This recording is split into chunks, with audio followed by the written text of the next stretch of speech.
Hello viewers, আসসালামু আলাইকুম। কেমন আছেন সবাই? আশা করি সবাই ভালো আছেন। তবে আজকেও চলে আসলাম আরেকটা ব্লগ নিয়ে। তবে আজকের ব্লগটা হবে সবচাইতে গুরুত্বপূর্ণ, রাসেল ভাই সাহেবকে নিয়ে। আজকের ব্লগটা হবে রাসেল ভাই সাহেবকে নিয়ে। যেই গুজব বা যেই আতঙ্ক ছড়ায় গেছে বাংলাদেশে, যে রাসেল ভাই সাহেব নামে কোনো একটা সাপ পানি দেওয়া বেশা বেশা আসছে, সেই আতঙ্কে আছে বাংলাদেশ।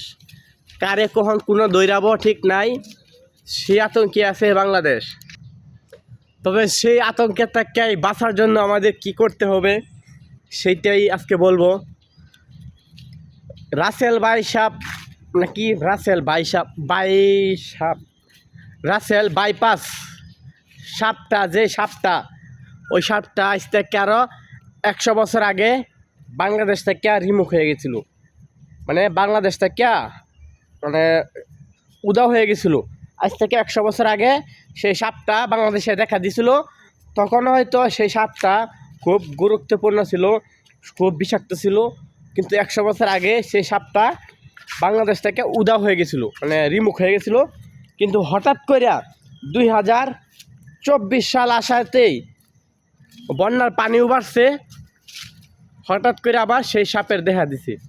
সাপটা হয়তো মূলত আসছে হইল গা, যে ইন্ডিয়ার যে পানিগুলা ছাড়ছে বাংলাদেশে, সেই পানির সাথে কচুরি পানা আসে, সেই কচুরি পানার সাথে সাপটা বাংলাদেশে প্রবেশ করছে।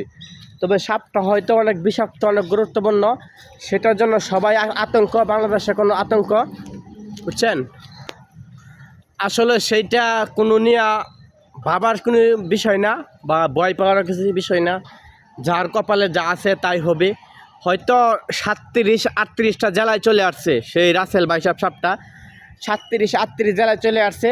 কিন্তু আমাদের যে গাজীপুরে থাকি, এই যে বন জঙ্গল, সেই গাজীপুরে এখনও দেখা মিলে নাই। আমরা হয়তো ভাগ্যবান, হয়তো আমাদের কোনো ক্ষতি হবে না গাজীপুরবাসীর। তার জন্য হয়তো যারা নদীর কাছে যার বাসা, নদীর কাছে যার বাড়ি, তাদেরকে একটু সতর্ক থাকতে হবে। তাদেরকে একটু মানে অনেক চিন্তা ভাবনা করে চলতে হবে। কারণ ওই সাপটা, রাসেল ভাই সাপটা আসলে পানির উপর দিয়ে বাসা, মানে নদীর উপর দিয়ে যে কচুরি পানা বা পানি, মানে পানির স্রোত যেদিকে যায় সেই দিকে হয়তো সেটা মানে বেশি আনুগুনা করে। তবে যারা নদীর কাছে বাসা, নদীর পাশে বাসা, তারাও একটু সুন্দরভাবে চলতে হবে, দেখে শুনে চলতে হবে, অনেক সতর্কভাবে চলতে হবে। যেহেতু সাপটা বাংলাদেশে অনেক ছড়ায় গেছে, অনেক দেশে ছড়ায় গেছে, সেটার জন্য সুন্দরভাবে চলতে হবে সবারই।